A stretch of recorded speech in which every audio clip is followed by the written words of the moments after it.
For those of you who have been watching me for quite some time now know that I have always talked about LGBT culture. But interestingly enough, we have gone from gay marriage is legal, yay, to homosexuals are Nazis and bigots and are banned from pride parades, I kid you not. And we've done this in a very short time. Remember recently when a gay man was removed from Manchester Pride in the UK for simply wearing an LGBT Alliance shirt? What about the fact that a recent lesbian speed dating event was cancelled because the host, how dare she, want all the participants in the speed dating event to be female? What about J.K. Rowling being literally erased from her own empire for simply backing homosexuals and women? I want to take a second to look at the psychology that got us to this very strange place. How manipulation, changing of words, literal homophobia, and straight up, pun intended in some cases, narcissistic people took control of our world and forced us to exit. You guys know that I left the woke left 3 years ago and never looked back. Luckily, I was welcomed by the non-woke straight and non-straight alike. But since then, I have been keeping a distance from the woke progressive left, studying them a bit, and here is what I've come up with. I call it the 5-tier manipulation pyramid. The bottom tier, playing on people's insecurities. Nobody wants to be or be labeled transphobic, homophobic, racist. Don't you want to be on the side where we have none of that? Come on over to tier 5. We are the loving and tolerant side of things. The 4th tier, lying and gaslighting. Ignoring biology and science. Don't worry, don't even question it. Anybody is whatever they say they are. Okay, so this is gonna get a lot of people mad, but the harsh reality is that trans women are actually biologically women. I know it's like super shocking, but the most important sex determining organ in your body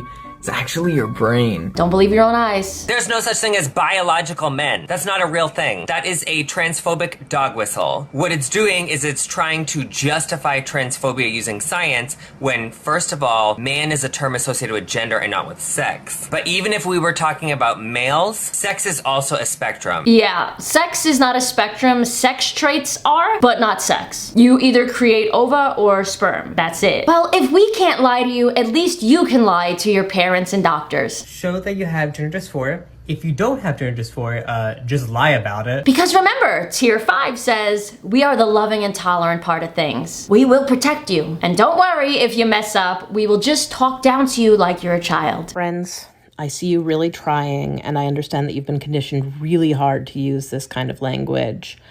But I have to ask, who is the respect for? I am more than sure that this is actually why LGBT acceptance is down overall. It is not politicians' fault, according to this article that I found sourced by Ground News. Of course, what you read, and especially where you read it from, can change the way you view things. Which is why Ground News is so ridiculously important, and I'm so glad they are sponsoring this video. Ground News is a website and an app that works super hard at calling out political biases, making you aware of all sides of every argument. For example, we can see this story has 7 total articles published on it, and less than 20% are coming from right-leaning articles, making this a blind spot if you don't get your news anywhere from these sources. If you scroll down a bit, they give you all of the articles written about a specific topic. They tell you those sites' political leanings, and it even gives you context like who owns the source and how factual their reporting is. I especially like the comparison feature that shows the left highlights the impact of increased discussion about transgender issues, while the right mentions the hate crimes are motivated by religion. Along with potentially being in a news echo chamber, we also want to make sure that we see articles and stories that are falling under the blind spot category. Stories that are barely seeing coverage or completely lopsided coverage on one side of the aisle or another. You can follow news and blind spots based on your own interests. For instance, I have mine set to LGBT culture. Definitely worth checking them out. Their work is so ridiculously important in bridging the gap between the left and the right, if there ever can be such a thing. You can go to ground.news/Ariel and start seeing through the media manipulation and biases. If you subscribe through my link this month, it will cost you as little as $1, or you can get 30% off unlimited access. And of course, it also supports this channel and the voices on it. Back to the video. 3rd tier, guilt trips. Why won't you sleep with us? Why won't you date us? Why do you hate us? Trying to hate us out of existence will not free you from the unresolved pain that our power shines a light on. So stop making your discomfort our problem and let us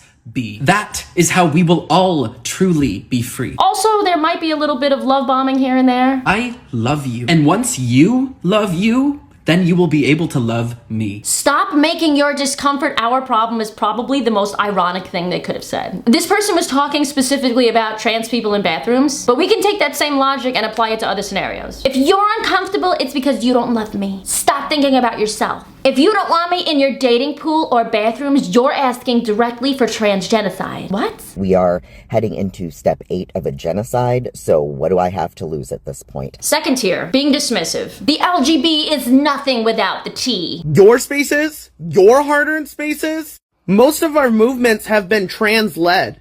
Most of our organizations have been started by trans people. We wouldn't have the available queer clinics that we do without the support of our trans brothers and sisters. I once had an abusive girlfriend that would tell me consistently that I would be nothing without her. No one will take care of you like I do, she would say. Also, the whole "the T's started it all" thing isn't historically true at all. In fact, I happen to have somebody that was at that very first riot and pride parade in New York City with me today, so let's hear it directly from the source. That's me right there with the arm. This shot is of me and Craig Rodwell at the end of the march at the Sheep's Meadow. Of that first march. Having lived through it, I now have the experience of living through people who were basically just born in this century, creating a new story, something that's totally unrelated to the facts of what occurred those nights and in the months and years following. And said to be one of the first rioters at Stonewall in 1969. Before the term transgender entered the lexicon, Marsha called herself a transvestite or a drag queen. When I became a drag queen, I started to live. Why do you think they're rewriting history? They have no history, so they have to appropriate the history of others. There are actual videos, and we're gonna watch them, of these supposed trans women of color that say that they were not there or they were not a part of it. I was having a party uptown, and we were all out there, and Miss W and Rivera and them were over in the park having a cocktail. I was uptown, and I didn't get downtown until about 2 o'clock, because when I got downtown, the place was already on fire, and it was a raid already. They were getting high, and Rivera passed out on a bench. You have people who are 20, 30 years old today that are trying to tell people that were there. What we saw isn't what really happened. These other people who weren't there were the people that actually created the movement. There was a movement going on before Stonewall. Did you ever think that you would have to refight for homosexual rights? It never occurred to me that, years into my retirement, that I would be forced to come out just to say that these things that are now being told to the public are just untrue. They did not happen. First tier, using threats and coercion. Why are you siding with those people? They want you dead. And if that doesn't work, we want you dead. I happened to get lucky and found 2 tiers of abusive tactics in the very same TikTok. Let's watch this.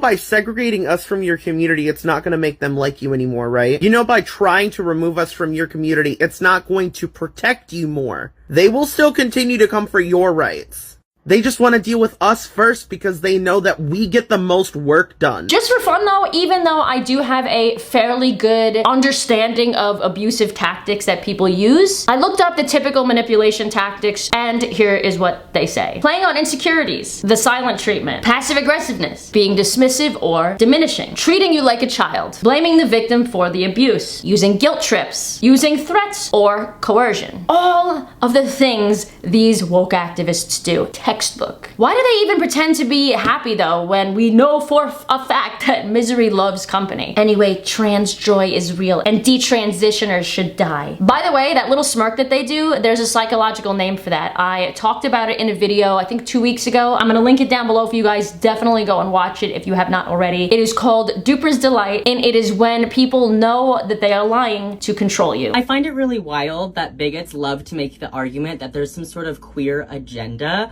when cishet society is obsessed with telling kids that they need to be straight and cisgender. No straight kid is scared of their parents disowning them because they're straight. No cisgender kid is scared of being homeless because they're cisgender. People have been bombarded so much throughout their lifetime to be cisgender and to be straight that to even question that is not only terrifying but extremely confusing. Of course, I know there's gonna be queer activist haters that are gonna be commenting below my video with all of the nonsense. But to them, I will say, listen, queer activism is not the same as simply being same-sex attracted. Wait a second. The thing that I've been told I have to be in order to be lovable, in order to be worthy, I might not be. What does that even mean for me? You know how long I thought that I wasn't gonna be loved because I'm trans? You know how many times when I first came out, I bawled my eyes out because I was so sad that I was trans? Listen, I've been there with being gay and ashamed, but it's 2023. It is different now. We have made an impact on the majority of, at least a good amount of the world. Please, let's not continue to ruin this with queer activism. Stop crying about being misgendered. Stop sexualizing kids. Stop trying to cancel legitimately same-sex attracted people. Stop calling somebody hateful if they don't want to fuck you. Stop denying biology. I identify